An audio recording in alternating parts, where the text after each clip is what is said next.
廣東佛山潭州村嘅村史館裏邊，70歲嘅馮滿祥正喺度為前嚟參觀嘅遊客講解村史。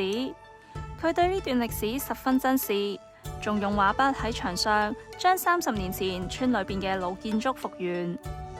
因為呢家啲後生係冇見過以前嘅屋，又話乜嘢霍爾屋啊、農村脊啊，咁未曾見過，所以我就畫翻咗出嚟啦。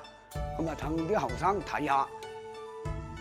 喺村史館門口有一幅《三字經》嘅石刻特別醒目，呢個係馮滿祥嘅心血之作。佢一筆一畫，純手工雕琢咗整整28日，先最終完成呢幅作品。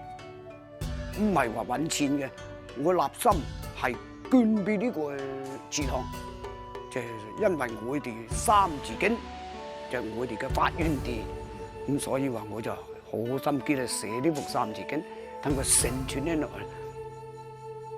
馮滿祥用一份樸素嘅堅守，令鄉村老風貌得以重現。佢會繼續保持呢份初心，令潭州村嘅鄉土文物喺新春暖陽中煥發出嶄新生機。